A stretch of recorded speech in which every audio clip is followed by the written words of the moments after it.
Mutts fans, I would say this is probably the biggest guest we've ever had for our great Mutts loyal fans here throughout the Two Mutts podcast. We have retired NHL player from the Toronto Maple Leafs, the Colorado Rockies, and the Calgary Flames. He is the chairman of the Hockey Hall of Fame. He is in the Hockey Hall of Fame. He's played over 1,100 games. He's scored over 1,100 points. And we like to welcome Lanny McDonald to the Two Mutts podcast. Lanny, how's it going? It is going great. It's great. Even though you're based in Edmonton, it is so good to talk to you because I know there's some secret Calgary Flames fans hanging out. So can't wait to do this. Yes, yeah, we have a few of them. We'll get to all that in a second here. And Phil is just grinning ear to ear right now, and any of our fans know Phil loves the Flames. But we want to obviously talk about our good friend Mike Fuda, who helped set this interview up, and what an amazing person he is. Can you talk about Mike Fuda? I know you guys had the great hockey day in Canada at Owen Sound. He told me a great story that you do it at events is you leave your Hall of Fame ring, your Stanley Cup ring, sitting there for kids to kind of take a look at. So he kind of told me a bit of a funny story today, but how important it is to kind of have that moment with him, and obviously a big tie that we're doing amazing things for the Amazing Grace Foundation here too. Well, when he called the other day to say, would you consider doing this? Absolutely, Mike. Mike and I have been friends for a few years through another guy that played on that 89 team, Colin Patterson. And when Mike asked if I would do it, I said, absolutely. We had such a great time at Scotiabank Hockey Day in Canada, hanging out together. And yes, that is true. I set my rings out for kids to try on, take pictures with. I do it the same thing at banquets. And the longest they've ever been missing is 4 hours. And I even forgot I had given them out. And it was a banquet in Calgary for about 600 people. And this gentleman's waiting on the side, and I'm always the last guy to leave.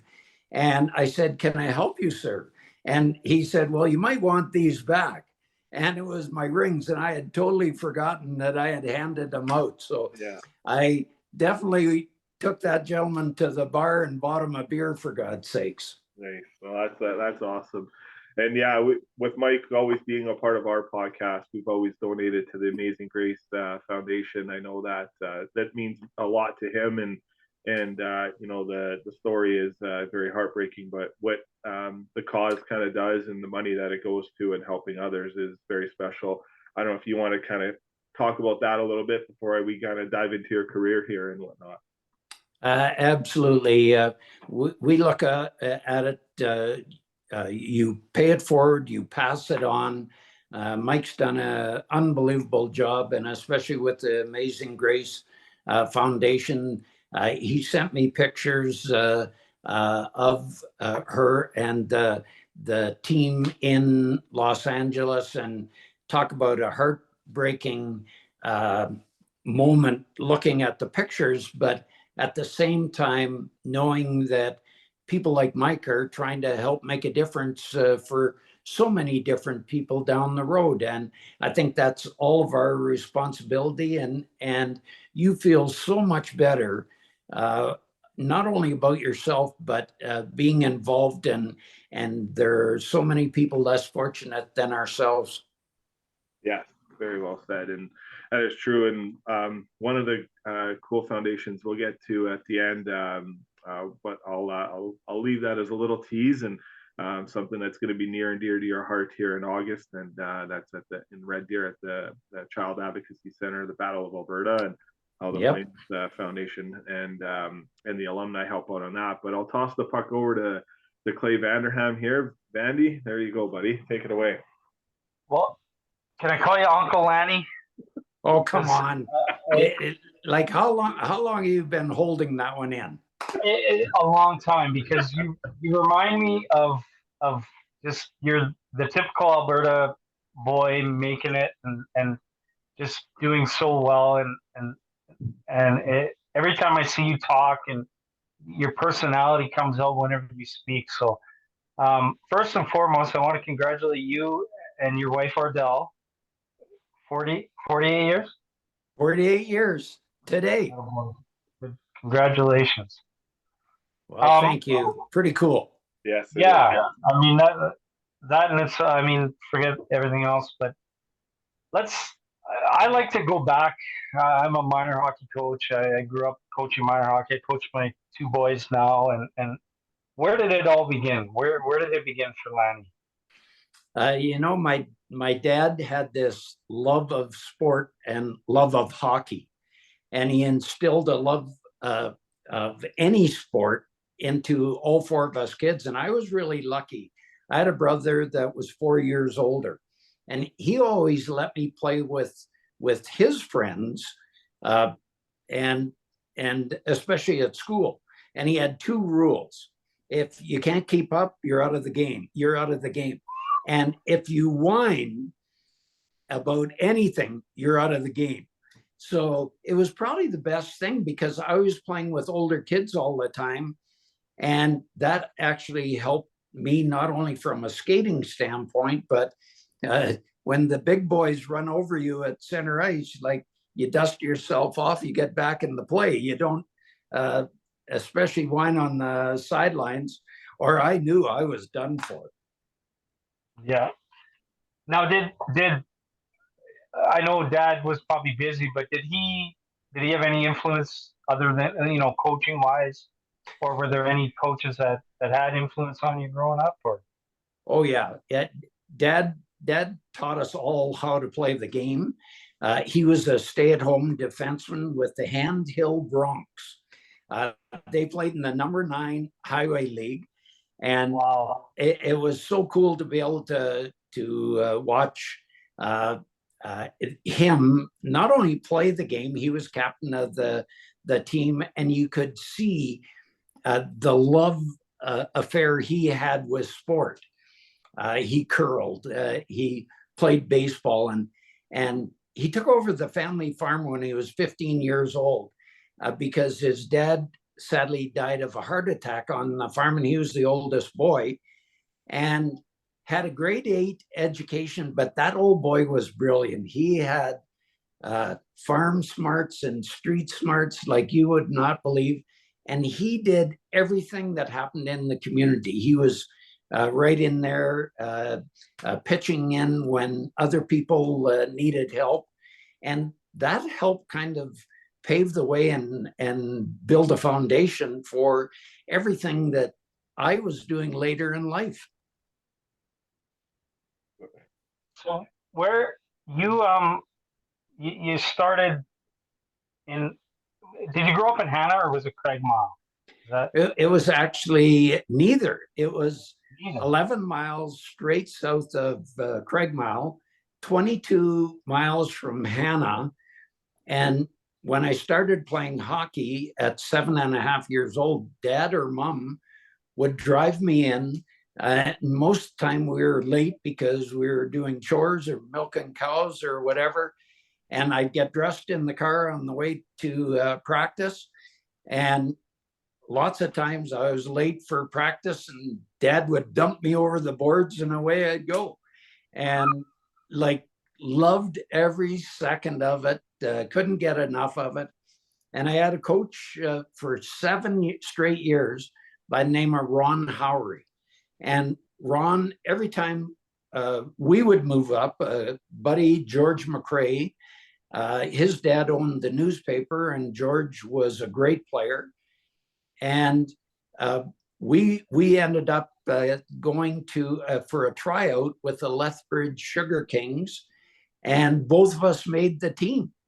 And it was the coolest thing to be able to grow up together, then play junior hockey together. And yeah, I couldn't ask for anything more. I remember a quick story when I made the team. I phoned back because we were staying in the hotel. I phoned back and said, Mom, please tell Dad, because I had asked her where he was, and she said he's out in the field. And I said, well, tell Dad I made the team, love you, and I'm not coming home. and hung up the phone. Well, they were there in 3.5 hours. And Mom said, no, your education's more important. You're coming home. What do you think, Lauren? And Dad said to me, well, what do you want to do, Lanny? I said, Dad, I love the game, wanna stay. And he said, you know what this means? And I said, I don't know. And he said, well, I'm turning the calves back out on the cows, because I had to milk the cows morning and night, five cows. So that was Dad's way of saying yes. Well, Mom didn't speak to him for 2 months after that. That's awesome. Oh, and the Sugar Kings, that was AJHL, right? Alberta Junior Hockey League back in the day. Yeah. Yep. And played with John Davidson, and we still laugh about that today. At one time, John Davidson was chairman of the selection committee at the Hockey Hall of Fame, and I was chairman of the hall. We're riding to the airport, and he pulls this picture out of the two of us from the Lethbridge Sugar Kings, and we started to laugh. Like, here's two old sodbusters running the Hockey Hall of Fame. Unbelievable. I have family. I was actually just in Lethbridge and Tabor, Blyland, that area this weekend. I still have lots of family down there. And the reason why I call you Uncle Lanny is you remind me of my Uncle Larry, that just, the personality, and you're just always happy and jovial and whatnot. But so after Lethbridge, I guess where I'm going, at what point do you I'm pretty good at this game, other than having the nickname or the middle name of King, which you're destined to be, a King Country winner, a Hall of Famer. But at what, when do you realize that I'm pretty good at this? That first year in Lethbridge, I scored the first goal, and I think I scored the last goal, and I only scored one goal in between in that first year. And I had broken ribs. My landlady had to pull me out of bed in the morning because I couldn't roll over, 5 broken ribs. But I still loved the game. And then the next year I tie for the scoring race and win the MVP of the Alberta Junior Hockey League. And at that point I thought, okay, I might have a chance here. And then going to Lethbridge, and I was center iceman at that time, going to Medicine Hat. And Jack Shoup, the coach, said, Lanny, here's the deal. We got Tom Lysiak, we got Stan Weir. You're going to be the third center iceman. Have you ever thought of playing right wing? And I said, well, what are you thinking? And he said, play right wing with Tom Lysiak because you guys can be together for 2 years. I said, I'm in.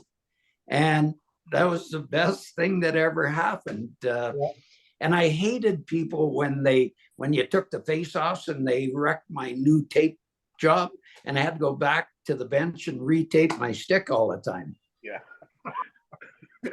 I'm like that too. I like the white tape. So. Oh my God.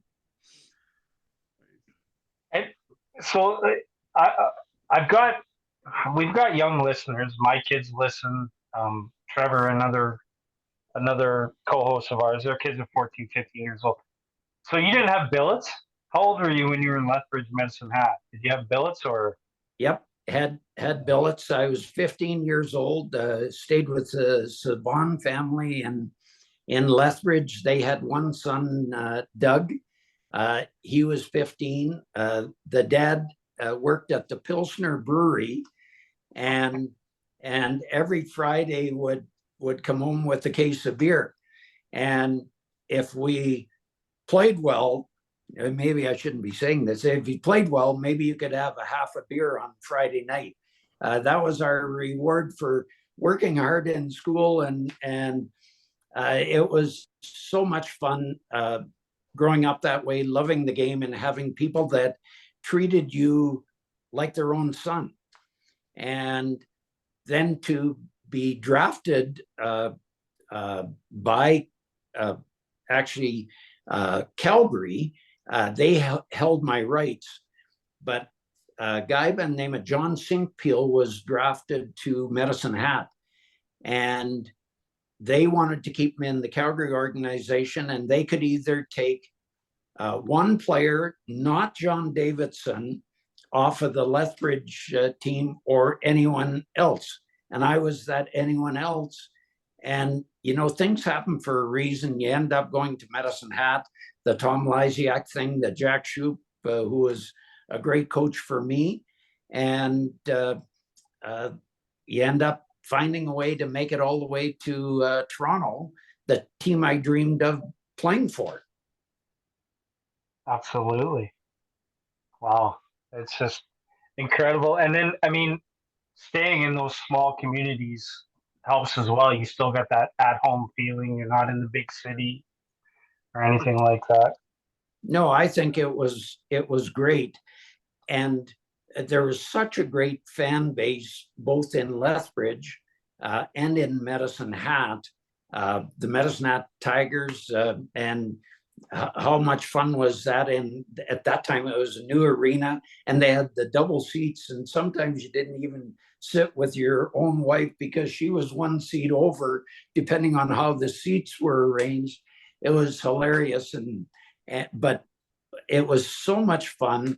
And I worked at the Glen Sather Hockey School for 4 years up in Banff, and he always told me, if and when you make it to the pros, it becomes a job. So enjoy junior hockey, because that will be the best time of your life. And it not only certainly was, I loved junior hockey and loved to be able to play in front of family and friends. And then met my dear wife, Ardell, in Medicine Hat. She was a figure skater and was always on the ice just before. So I might have kept an eye on her every once in a while, and finally got brave enough to ask her out. Good for you. Philly, I'll toss the puck over to you, buddy. I'm licking my chops at Calgary Flames stuff, so I'm gonna actually let Bosco talk to Lanny about Toronto, and then it's on with the Flames. So I'll let Bosco just intercept this pass here for a sec.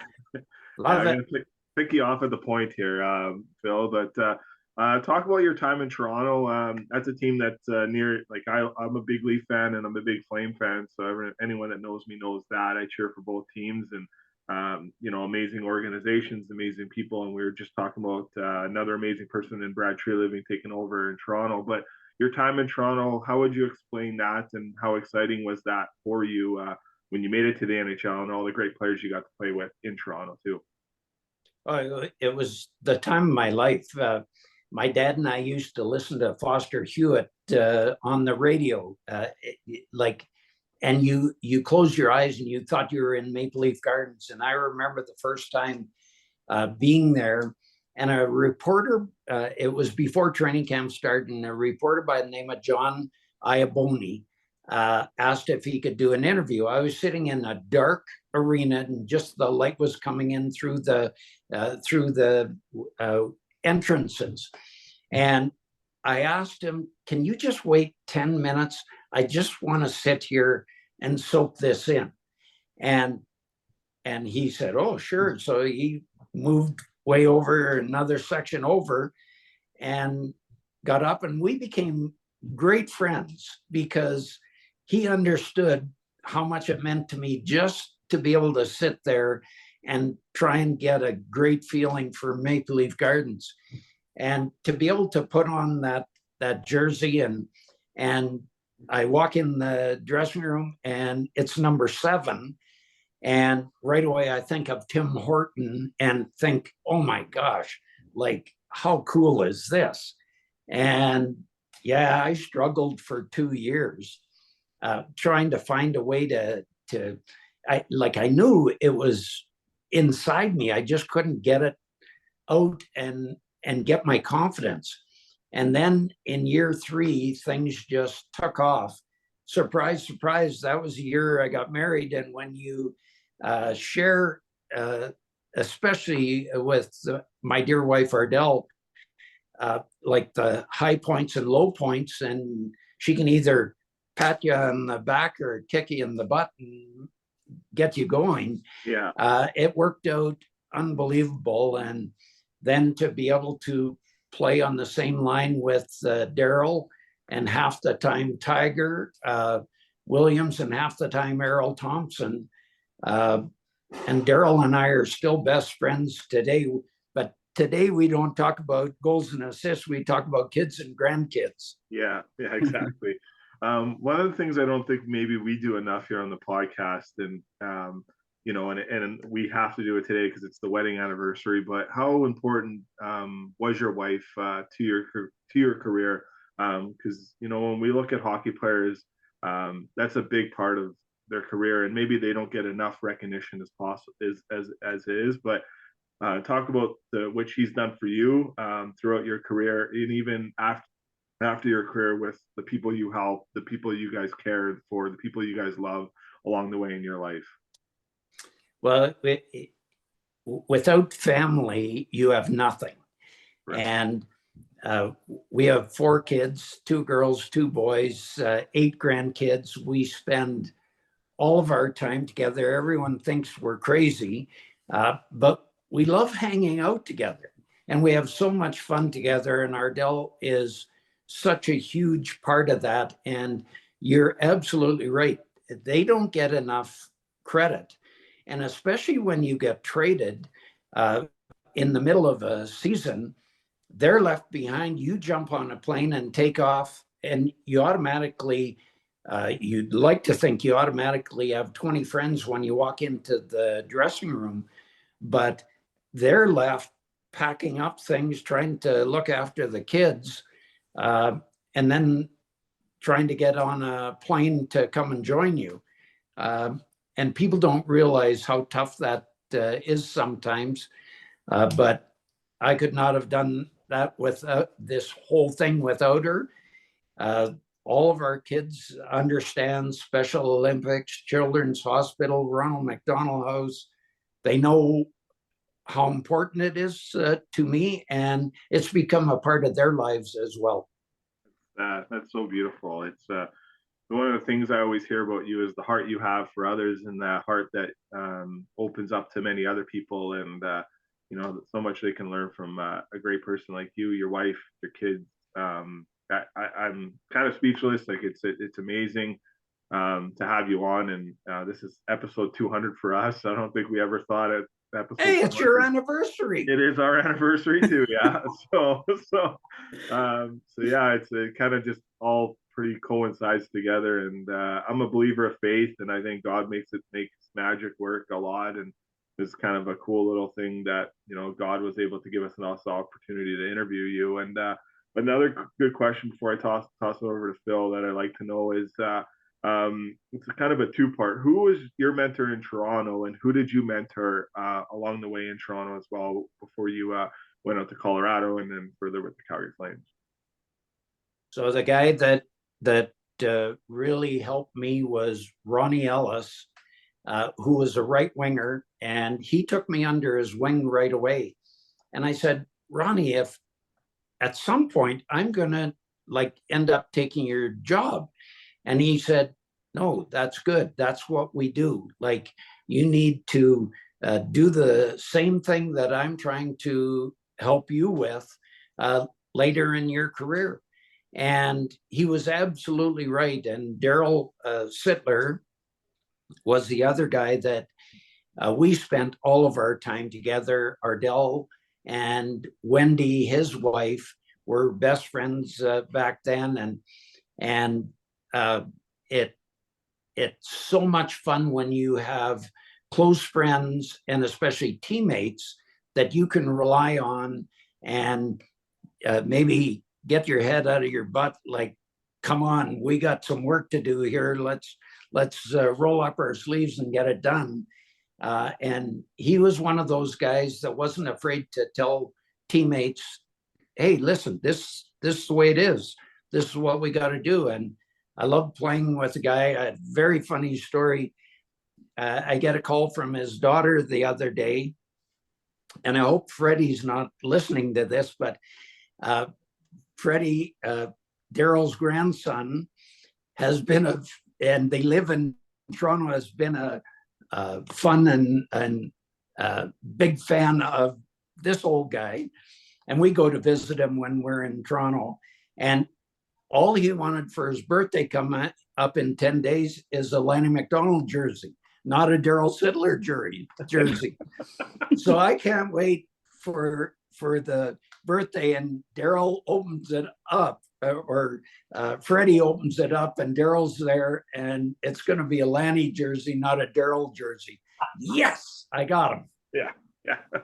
That's beautiful. That's so beautiful. I guess one more, and it would be remiss not to ask. We saw the great tribute for Boreas Salming, and you were there for it in Toronto, and we lost him shortly after. But how important do you think that was for him, for you guys, and for the hockey community, for him to get that send off, that standing ovation, and what a powerful night that was for you guys? Well, it was a powerful weekend for all of us, but especially Boria and his entire family. And I thank Larry Tannenbaum and the Toronto Maple Leafs in person, because they stepped up and brought his entire family over, put them up in the hotel in Toronto. Everything was first class. And even for Boria's family to understand how he was revered and looked up to by the rest of the hockey world, I don't think they had any clue how good and how much love everyone poured out towards Boria. I was not surprised when he passed away shortly after. I saw him the day after the Hall of Fame inductions, which sadly he was too weak to get to, but went back to Sweden the day after. And I saw him for about an hour and a half, and he was absolutely exhausted. And I hugged him, and we cried together on the way out the door, believing that I just hoped he could get home safely. He did. He was honored as the top defenseman of all time with Lindstrom at the 100th anniversary of Swedish hockey, which was such a huge honor, and then 2 days later passed away. But the tributes for him and his family were absolutely fantastic and so well deserved. Yeah, it's one thing we love about the game is the recognition that we hand out to those that do so much for our enjoyment on our couches, in the stands, all that. It's quite the thing to see. Bill, I'm going to toss the puck over to you, my friend, the diehard Flames fan, with the legend Lanny McDonald now.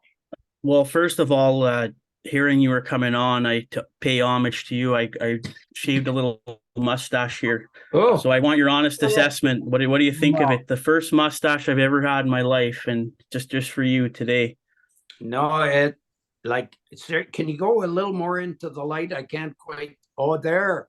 Oh, it is there. Yeah. Wow. Yeah. You can throw a little fertilizer on that, and like in 10 years time, you'll be right there. There.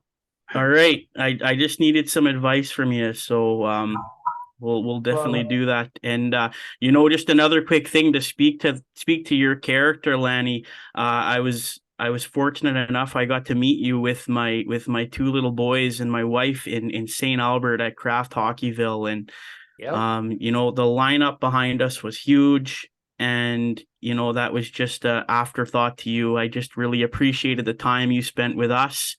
And, the lineup behind us didn't mean a thing to you. You just gave us your full attention and didn't rush us along. And I think you would have chatted to me for an hour because we were talking Flames here in St. Albert, Edmonton area. So I just thank you for that. I know. And, living here in enemy territory, like when I get a chance to talk Flames to somebody, like I'm taking it. So, well, good for you. Keep that up. And that was so much fun being in St. Albert.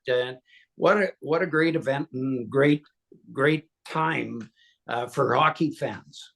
Yeah, absolutely. And so thank you for that. And but we'll move to the Calgary Flames, unless you got something to say about the Colorado Rockies. You know what? Don Cherry was the coach for that first year I was there, and I think Don would be. How was Graves as a coach? Oh, you know what? Graves was not a great coach. There was not a whole lot of X and O's. It was all about hard work, determination, being physical, and bring your best game every night. And he was a great motivator, and I loved playing for him. And some guys might not have liked how Graves rubbed him the wrong way. A very quick story about Graves. Graves had the dog Blue, and Blue sat right outside his office, and we would go into the dressing room, turn left, and Graves's office was on the right. And Blue sat right at the turn, and you knew you had to walk in slowly. And this reporter from New York, the day of a game, comes racing in. He's trying to get his story, races around the corner. Blue gets up, grabs him by the back of the pants, shaking the poor guy all over the place. The guy is trying to get the dog off him. We're yelling for Grapes. And finally he goes down in a heap. Grapes comes in and we're yelling, Grapes, help the guy, help the guy. He said, guys, see that? That's how I want you tonight. Hungry, just like Blue. That was his team speech. That was it. That's all we needed right there. That could be the greatest story in Two Mutts history right there, I think. Oh my God. It was I could tell you 100 great stories, but we probably don't have that much time. But I love playing for him. I've got all the time in the world, but Ardell's going to want you to take her out for dinner, though. Oh, we're all good. I was so sad when Grapes got fired at the end of that year. It was a contest between him and Ray Muron, the general manager, and Ray Muron got fired halfway through the next year anyway. I would have played for him forever. But better things happen in Calgary. Yes, exactly. There you go. So you get traded to Calgary. So how did that feel? Did it feel like I'm coming home? Was it definitely like a homecoming? Like, were you relieved to be getting out of Colorado? How did that feel? No, whenever you get traded, your first feeling is, oh my gosh, they don't want me anymore. And then you realize, oh, well, hold it. Like, that's even a better team. We're in last place in Colorado. When you're mathematically eliminated from the playoffs at the end of October, it's hard to get up for the rest of the year.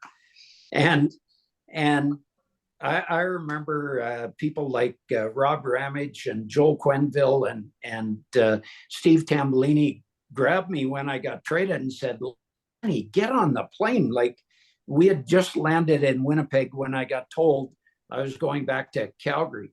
And right away you're thinking, oh man, they gave up on me. But then you realize the other team maybe wants you. And I was actually worried coming back so close to family and friends. Like, was I going to be well received? And they were trading away two very popular guys in Bobby McMillan and Don Lever.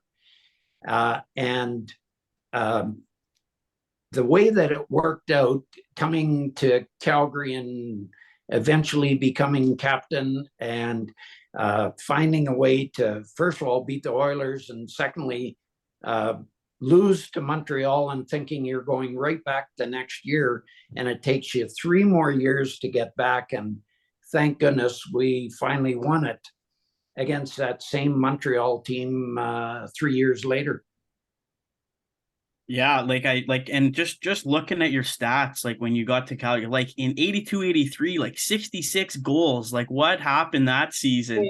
For the young viewers, my kids, Trevor's kids, Brody's kids included, Lanny was running with Wayne that year. That was so much fun. I bet. Yeah. And we went to the All-Star game that year, and we both had one game left. And I'll never forget it. He scores 2 goals the night before to go to 44, and I'm at 42. Now, are you thinking as an individual? Are you thinking, okay, he got 2, I gotta get 2 tonight, or No, it was actually my teammates were driving me crazy. Like, come on, Lanny, like Wayne got 2 last night. Like, what are you gonna do? And I think I had, and they would have open nets, they'd pass me the puck. Like, no, we got to get 3 goals. And I actually scored 3 goals against Pittsburgh that night to go to the All-Star game, him with 44 and me with 45. It was like, wow, this is pretty cool. But I wouldn't have scored 1 that night unless my teammates were so unselfish. And that's what the greatest part about this game is. And for all young kids listening, like, enjoy your friendships because they last a lifetime playing this game. And whether you make it to the pros or you play senior hockey or pickup hockey after, those are some of those people, boys and girls that you're playing against, are going to be your best friends for the rest of your life. Very, very true. Yeah, so true. And I tell my boys that all the time. I'm sure, Clay, you tell your kids the same thing, right? So such solid advice, Lanny, for sure. So let's go to 85-86. Stanley Cup, we lose it. How are you feeling after that? Like, are you feeling like that could have been my last chance? Absolutely. But you still look around the dressing room and think, well, that really sucks. But hey, we've got the makings of a great team here. We're going to go right back next year. And right back next year took 3 more years. You lose to Winnipeg, you lose to Edmonton. And even in 89, we could have easily lost to Vancouver. Right. If Mike Vernon doesn't stand on his head in overtime in Game 7, or we would have been absolutely like on the sidelines. It could have been devastating. And even though Al McGuinness won the Conn Smythe that year, Mike Vernon probably could have won it or been co-winner that year as well. And he went on to win it in the Conn Smythe with Detroit a few years later. It tells you what a great goalie he was, being only, and Michael never admitted, maybe 5'7". He tells everyone 5'10". Yeah, and we'll get to Mike Vernon in a little bit here, but yeah, so lose it in 86, and then let's talk about 89. Then now let's get right to what everybody's here for. So you're in and out of the lineup in the finals, right? How are you feeling about going into that game? Like was Crispy pretty clear with you that, okay, when we start getting close, you're getting back in there? Or was he like unsure, or like, are you guys unsure? Like, how did that work? How did you guys decide who's playing?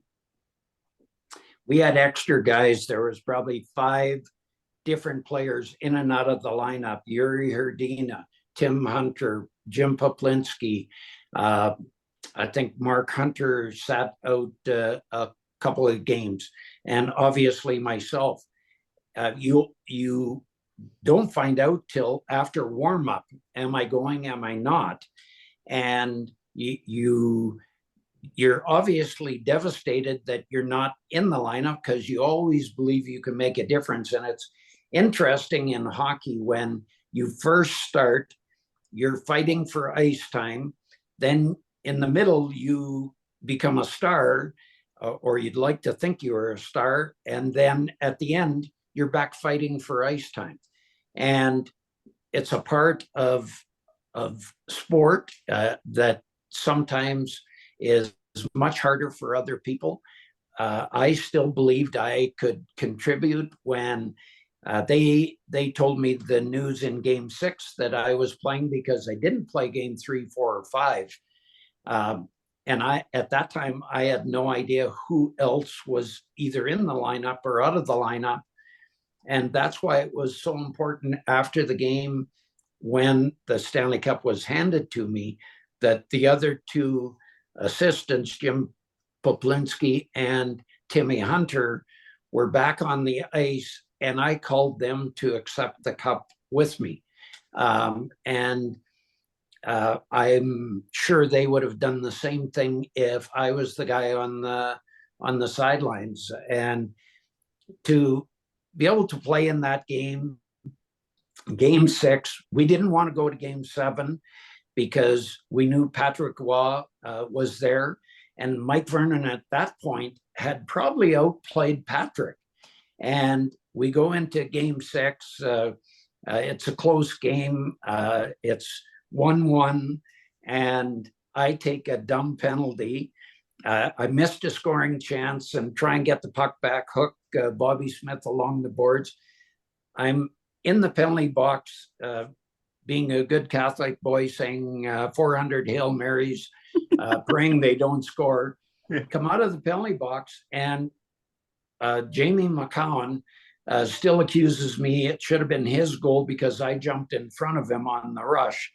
And he passes it up the middle. Hockenloob carries it over the blue line, throws it over to Nieuwendyk, and Nieuwendyk whips it all the way back across in one motion through Chelios' stick and his skates, right onto my stick. And we knew if Patrick Roy came from side to side, you had to go top shelf. And when that baby went in, all I wanted, like, blow the whistle, end the game, like, let's go home. Well, then your childhood dream, right? Oh my gosh. We had another period and a half to play. And fortunately, we found a way. Dougie Gilmore scored the third goal and the empty net goal to solve it. I can, if you ever get a chance to watch the final 2 minutes. Oh yeah, I have. Yeah, so I'm standing on the bench with Joe Nieuwendyk and Gary Roberts. We're holding hands. We're all good Catholic boys, and we're laughing at each other, crying. And when Gilmore scores, we're hugging each other, and back to saying Hail Marys, and then over the boards we go. It was unbelievable.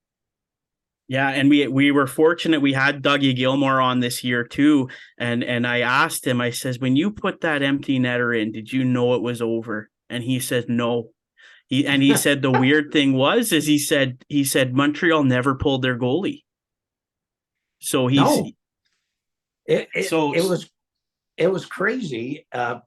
They just had a belief that they could win, and no one ever had won on form ice. So I think they were, in some ways, kind of stunned that we actually were finding a way to get it done. Yeah. So what's going through your mind when Dougie puts that empty netter in? Are you feeling it's over? Or are you like they could come back? We're cautioning each other, like we're settle down, hey? Overjoyed, but still, like, this is the Montreal Canadiens, and this is the form. And I gotta say, when it finally ended, and the fans were unbelievable. They had never seen, think about it, they had never seen another team win on form ice. And they stayed and clapped and cheered that it was a great series. And I have always appreciated that and tried to let the Montreal fans know how much it meant to our team that the building wasn't empty. They all stayed to watch the celebration. That's awesome. And so did you know at that point, like you see the picture behind me, you see the picture behind Clay. At that point, were you like, I'm done, my career is over, and this is the storybook ending it deserves?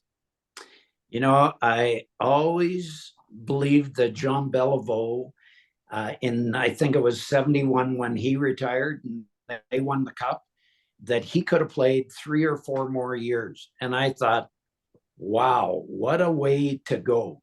And to be able to walk away from the game after 16 years, scoring 500 goals. And by the way, they call it the 500 Club. Why do people waste time and get 502 or 503? Yeah. It's the 500 Club. So I should get an extra star for that one. There you go. 500 plus. No, that's amazing, and what a cap to your career, and and thank you for winning that cup as a Flames fan here, or else I'd never hear the end of it from all these Oiler fans. Well, because at least we thank have goodness one for both of us. Yeah, exactly. So you mentioned Mike Vernon standing on his head, and you just recently were able to make a really special call to him. How was that? Mike thought I was calling about a golf game, and I said, he calls me Lars, like Colin Patterson started it. It's not, but they used to call me Larry. It got shortened to Lars. And hey, Lars, what's up? And I said, well, just calling to see how you're doing. And he said, well, like, what's going on? Are we playing golf or what? And I said, no, Mike, this is the reason I'm calling. Wow. Holy shit. Wow. And he did that about 10 times. And he just, as much as you want it, you don't believe it until it actually happens. Correct. And I talked to him again the next day, and he was so thankful, so appreciative that it had finally happened. Well deserved, right? When you look at his career, he's in the top 10 of every category. Won 2 Stanley Cups, won the Conn Smythe, and could have probably won 2.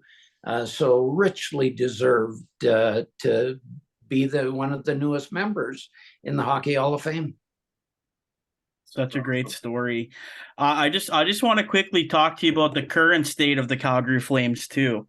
There's so much going on about, players don't want to play in Calgary, and the American players are leaving because they don't want to be in Calgary. What do you have to say to that? What do you have to say to people who think Calgary is not a great place to play?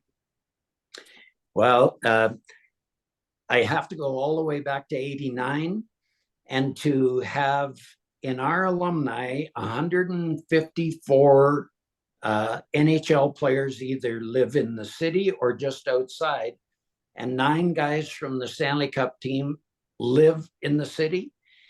And there was so much happened in the last couple of years, a little bit of controversial decisions, coaching wise, that probably helped players make up their minds, like Johnny Gaudreau didn't want to play there, even though he told everyone he loved playing for Darryl. He goes to Columbus, and as soon as he goes, Matthew Tkachuk decides, I'm out of here, because they were kind of the top 2 players. I thought Brad Treliving should have got General Manager of the Year for just the trade he made for Matthew Tkachuk in getting Huberdeau. And yes, Huberdeau had a tough year, but when you've played with Barkov as long as he did in the Panthers organization, and Uyghur, in my opinion, is the next Rasmus Anderson. He is playing at the top of his game right now. He's probably found his game ahead of where Huberdeau is. Huberdeau will be a much better player next year. I know he had some challenges with Darryl, and he's a proud guy, and he'll want to be even better. And I think finding a way to get both Backlund re-signed and Lindholm, that will be the key. But to also stock up on defense, having Schillinger come back after a year off and staying in Sweden will be a big boost to the defense. And if you have to trade Hanifin, then you do it, but on your own terms, not on his terms. Right. Yeah, and Craig Button just told us the same thing when he was on too. That's fine. You want to trade, but it's going to be on my terms, right? So, absolutely. And then Jerome McGinley back in the organization. How do you feel about that? Love it. Any guy that scores 500 goals in one organization and is loved and admired for not only what he did on the ice, but how he treated people off of the ice, was absolutely wonderful. And to have him back being kind of Connie's eyes and ears, and when I say Connie, Craig Conroy, and I think that'll be a great 1-2 punch. They added Dave Nonis because he had experience in both Vancouver and Toronto. So that'll be a good fit. And you know what? I think we will be absolutely fine. I really like Ryan Huska, the new coach. He's a lifer, and he's surrounding himself with good people. And yeah, it'll be a fresh start for a whole lot of people. Yeah, and it was almost like a silver lining for Flames fans seeing Jerome come back for sure this season. It kind of seemed like bad news after bad news after bad news. And then, Craig Conroy gets hired, Jerome McGinley's back, and it's almost like a comforting thing, right? So well, it really is. And like I said before, what a class act. And I texted him as soon as the announcement was made, said, can't wait to either take you out for lunch or buy you a coffee or a beer. And awesome. He said, can't wait myself. Look forward to seeing you. Yeah, he's I got to meet him here at the John Reed Memorial Tournament in St. Albert, and we asked him if he wanted to do an interview, and that was the most polite way of denying the interview, and all respect to him on not wanting to do one, but just a stand-up person and stand-up individual, and that goes from his whole entire family. Everyone's like that in his family. So well, and he's having a great time coaching his kids and watching his kids grow up, and I think it's a great way to get him oriented into the organization without having to be there each and every day. So he can enjoy his kids and family while still being a part of it. Yeah, exactly. Phil, do you have anything else, or? I just have a couple of fan questions. We asked our Mutts fans if they had any questions, so I got a couple. So Paul asks, he says, what was your favorite rink to play in and why? Bar none, Montreal Forum. Not only because we won there, but I was actually at the closing of the Forum, and I was standing on the ice, I think, for an hour and a half while they introduced all their Hall of Famers. And it was, the ovations got louder and louder, and when Belleville come out and Richard come out, it was crazy. Boom Boom Jeffrey like Gainey, Robinson. That list went on and on. So that was my all-time favorite rink. But I was lucky enough to play in all 6 of the original rinks. The Rangers, the Boston, Detroit, and scary buildings to play in if you're the opposition. But so much fun going to Chicago, in downtown Chicago. That was a treat and a half, let me tell you. But best fight I ever saw, was in the stands in Chicago. It took up a whole section, and they had to turn out all the lights and bring the police in from outside to break up the fights when it was completely dark. And the game was held up for like 20 minutes while they got order restored and then dropped the puck again. Oh, that's good. So Paul also asked, do you like the NHL rule changes that are in effect now as opposed to when you played? Why or why not? You know what? The game is evolving and changing. Like I wasn't sure if I'd even like where they eliminated the red line, but the speed of the game and the size of the players and the actual skill level of the players at this point is phenomenal. They're probably on average 2 to 3 inches taller. Like you look at the goaltenders, if you're not 6'6", poor Mike Vernon would have never even got a start at that point.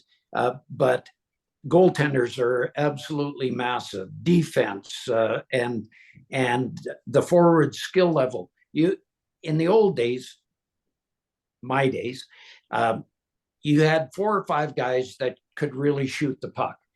And nowadays, every guy can shoot the puck. They've got howitzers. And yes, the equipment is better, but they're just better players and better skill all the way through. Okay, I got 2 more for you. Okay. I got my brother Tim wants to know your favorite person to notify that they were making the Hall. Well, that would be bar none, Rogie Vachon, who waited 37 years to get that call. And when you think about Rogie winning 2 cups in Montreal, going to LA, and as good as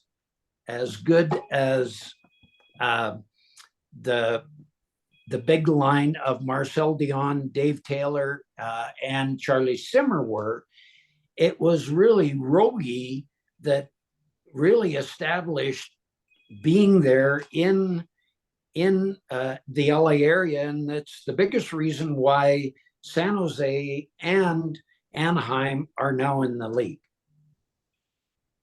Good, perfect answer. And then my brothers are Oiler fans, unfortunately. So my other brother, Rob, wants to know, how scary was it playing against the Oilers in their heyday? They were as afraid of us as we were of them. Boy, that's what I like to hear.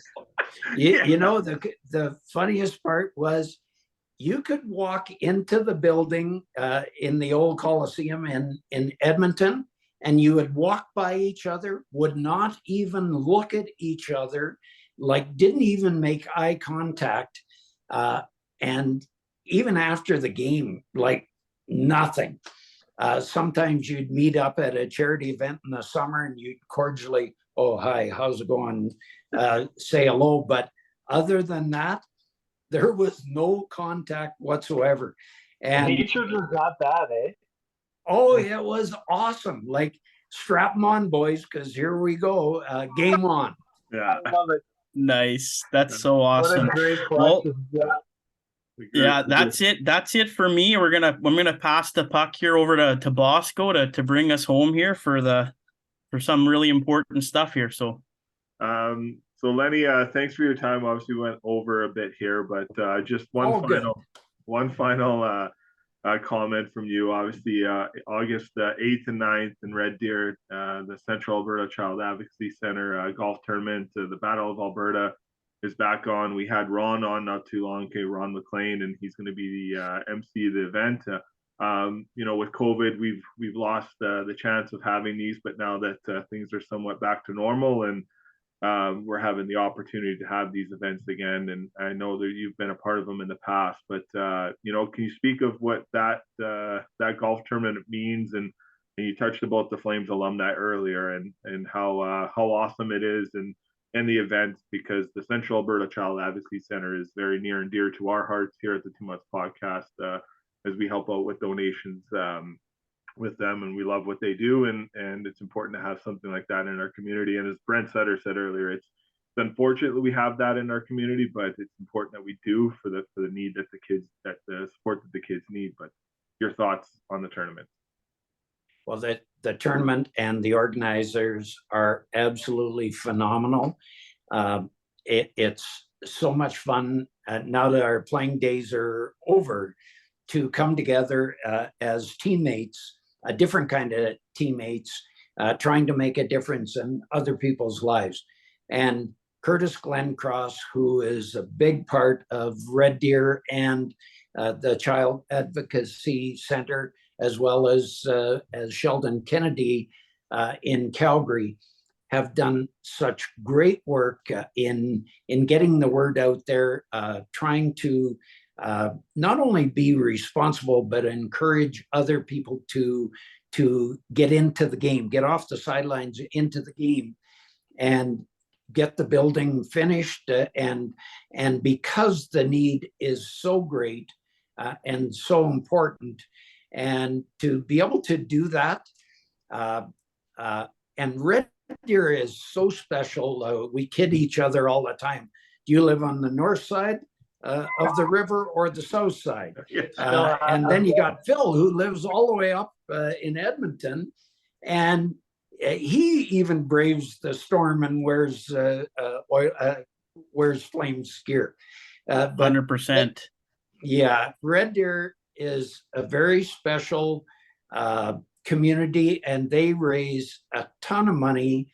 I'm sure they're going to go over $1 million again this year, and can't wait to be a part of it. That's very well said, and a great way to end an amazing interview with an amazing person. And something we live by, a quote, is "Make a difference, not just a living." And that was said a lot during this interview. And thanks for making a difference in all of our lives, Lanny. And all the best to you, your beautiful wife, your beautiful family, and cheers to keep going here, man. Thank you so much. Well, I thank you guys very much, and don't hesitate. You've got my number. Call anytime, and I'll look forward to coming back on the show when the first Oiler Flames game happens and Oilers go down. Yeah, exactly. Yeah, let's go. Are you coming up for the Heritage Classic, Lanny? Oh, I'm sure. Yeah, I gotta get through the Battle of Alberta first, and then we'll worry about that next. Yeah, exactly. Yeah, for sure. Thanks, Lanny. And Phil, Clay, do you guys want to add anything and say any comments before we sign out to Lanny here? Any final comments? I mean, the big boys did their work in the States, but growing up in Alberta and watching the Battle of Alberta as a 10, 11, 12, 13-year-old, and then watching you've been an ambassador for the game of hockey for Canada since I was a kid, and that's my own opinion. And I'm in awe right now, but thank you, and go and enjoy a nice dinner, grab a red wine, and you and Ardell, best wishes to both of you. Well, thank you very much, guys. You take care. Have a great rest of the summer. Look forward to talking again. Thank you.